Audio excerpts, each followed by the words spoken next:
One of the weaknesses of materialism is that its critics are all crazy. If you take a minute right now to search within YouTube for critique of materialism, or perhaps materialism is wrong, you're going to find outright lunatics, some Christian, some Hindu, some Muslim, who are attacking materialism for reasons that only make sense from within their religious standpoint. Like, for you and I right now, if we meet a Muslim who convinces us that materialism is wrong, that would not convince us to go out and get circumcised and start praying to the Muslim version of God. There's just no meaningful connection there. There's no meaningful connection between an Islamic critique of materialism and the moral authority of the Quran, of this particular book. So those criticisms of materialism, they're misguided even from the religious standpoint, and from a kind of secular atheist standpoint, they're just complete lunacy. They're just pointless, right? The question is also raised by Marxists and those who in a serious, thoroughgoing way want to criticize what went wrong with communism in the last 150 years. Because materialism took on a greatly expanded significance in the Marxist and communist worldview. Really what this video is doing is criticizing that overexpansion of materialism. Now, what was it at its core before it expanded? This ain't something new that just came out of nowhere. Materialism was a dogma in ancient Greece. And I mean dogma in a pretty value-neutral sense. I've been to Athens, Greece. Never been to ancient Greece. I've been to Athens in the modern 21st century world. You know, you can climb up on the top of a hill and get a view going all the way down to the ocean at the Piraeus. You can see the clouds. You can see the whole rain cycle. You can see at a distance the way the clouds ascend and descend and the rain falls. You can see thunder and lightning at a distance where, you yourself are dry. There was an awareness, although not scientific, of the rain cycle. And there were people, including Socrates, who were willing to question, why do we attribute thunder and lightning to a god like Zeus? Why do we presume this is outside of the world of merely material reality? But on the other hand, they didn't have telescopes. They didn't have scientific experimental equipment. They hadn't discovered electricity or the laws of magnetism or anything else. You were pretty much just left in a dogmatic position as a materialist of asserting, I may not understand what exactly lightning is. And this is not the only phenomenon in nature where you really don't know what it is. But nevertheless, from my position of benighted ignorance, I am going to assert that it's material. This is not something transcendental. This is not something divine. This is not something magical. This isn't an exception to the rules of material reality that we have devised in describing wood, stone, steel, and water. But if you think about it, it's actually quite difficult to justify that lightning really is the same sort of thing as wood, steel, and water. It's actually quite difficult to justify your claim that the moon or the sun is made of the same worldly material that you and I experience here on Earth as wood and metal. Now, today, in the 21st century, it is. We have a robust scientific tradition to try to prove that we know what the sun is made out of and what the moon is made out of, and what the moon is made out of is not so different from what the Earth is made out of. The greatest philosophical minds in ancient India, when the Buddha was alive, for example, they really couldn't say anything more than claiming that the moon was a god. Not that it was controlled by God, but that it was a god. And a lot of people, apparently the majority of people in Athens, they really had no explanation for lightning and just said, well, that's what Zeus does sometimes. They attributed this to the action or activity of the god. So materialism started off as a dogma. And in this case, the dogma was good. The dogma was useful. It's a dogma I sympathize with and support. As our scientific understanding has expanded more and more, that core ancient notion of materialism has become less and less dogmatic, has seemed more and more reasonable or self-evident. Okay? So what does materialism explain? We started off by saying, hey, even if we can't understand the sun and the moon and lightning, we think, or we want to believe, we're committed to this belief that one way or another, it's material. It's merely material. Okay. Once you get into a doctrine like Marxism, you're dealing with the assertion that all kinds of cultural, political changes result from material conditions. This is the problem, is materialism expanding to have explanatory power over things it can't really explain. People perceiving materialism and insisting dogmatically that materialism has a cause and effect relationship with things that are material but aren't explained by materialism. Okay? So this is where I have to clarify that there's a difference between a precondition and a cause and effect relationship. Right?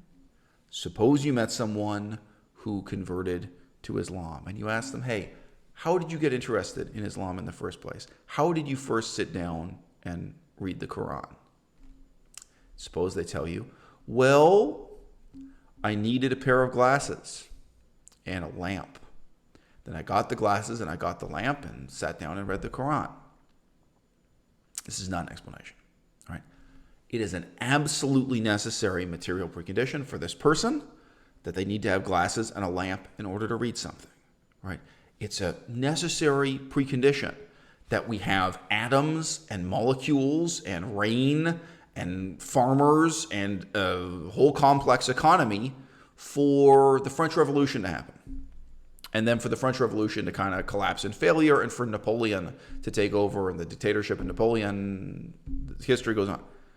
You can't create a coherent or meaningful explanation of what happened in the French Revolution and Napoleon's rise to power by looking at material conditions, not even in the Marxist sense of expanding materialism to include the relationships between social classes, the relationships between different economic abstractions that they insist are material.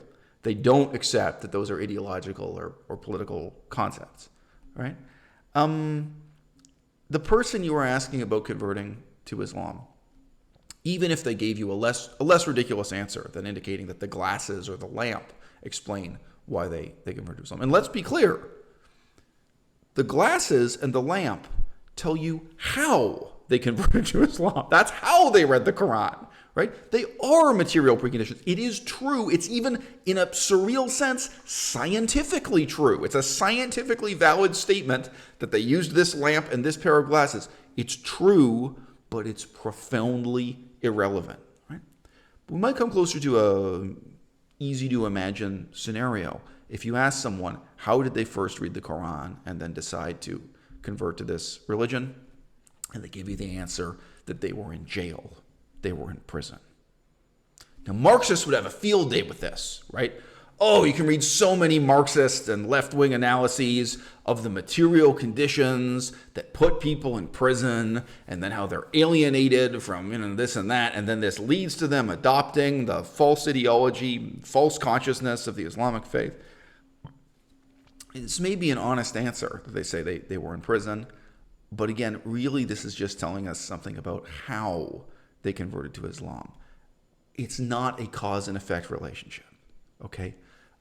In terms of the seemingly respectable scientific doctrine of determinism, a doctrine I completely disagree with and have made other videos criticizing, you can never deal with the laws of physics and chemistry with so much thoroughness that it's going to explain why this person converted to Islam, leaving no remainder for the realm of human imagination, innovation, reverie, dreams, and decision-making, right? Ultimately, with all of the material conditions having been accounted for, people make decisions. Right? And people may make decisions for reasons that make no sense at all. They may make wildly irrational decisions.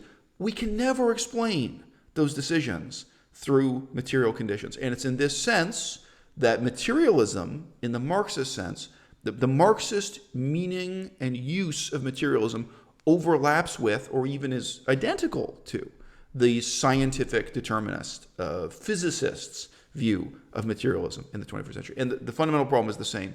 It's the expansion of the doctrine of materialism beyond the limits of what it can properly describe, explain, pertain to. So, if I ask you, why do you drink coffee?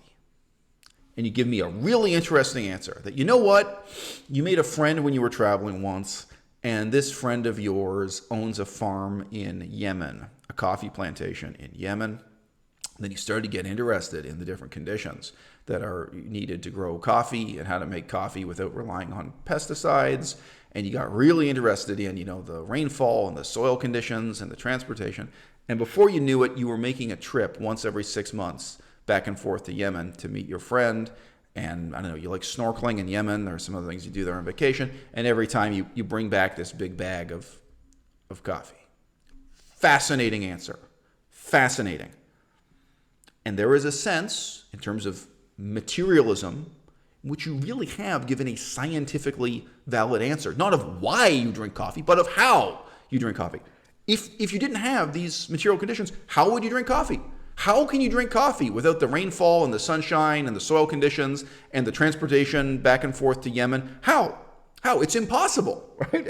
How are you going to read the Quran and then make the decision to convert to a new religion without the lamp in your reading glasses, or without being locked in prison in one particular person's case, right? How are you going to do it? Okay? But none of this explains your decision, and that's what I'm asking about. And most of the time, whether it's in our personal lives, our professional lives, our romantic lives, or our political lives, what we're dealing with is human decisions. Human decisions that always and inexorably fall outside of that materialist worldview. Okay? You can never explain Napoleon's rise to power materially, right? You can never explain Hitler's rise to power materially. Never. No matter how honest, authentic, and even scientifically verifiable your examination of these different factors might be. What I want to know about is how and why you made the decision, with all the side effects of caffeine addiction in your life, knowing about advantages and disadvantages to your health, the way it changes your mood and so on.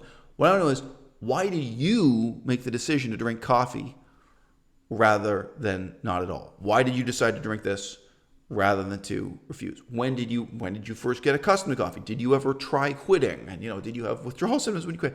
These are the questions I'm asking, right? So there is a kind of category mistake, a categorical error, a type of fallacious reasoning that materialism in all its forms conditions people to accept. Right? Now, true skepticism and nihilism are actually incompatible with materialism. The position of a true skeptic is to climb up that same hill in Athens and look down at that view to the ocean by the Piraeus and see the clouds and see the lightning and say, you know what that is? I don't know.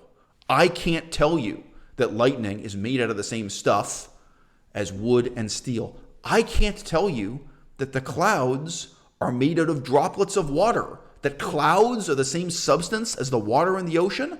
That's kind of mind-boggling. We have no evidence. This is ancient Athens. We're not able to go up in a crane and take a sample of the clouds or something. We're not able to fly up there in an airplane. Is to say, no, there are some things I know, and there are some things I just don't know. The madness of materialism, whether it's in its Marxist form or in its supposedly respectable scientific form that leads people to reject the belief in free will and believe in determinism and construct these bizarre fantasies about the Big Bang Theory and the creation of the universe, and how every detail of your private life today can be traced back to a cause and effect chain going back to the creation of the universe.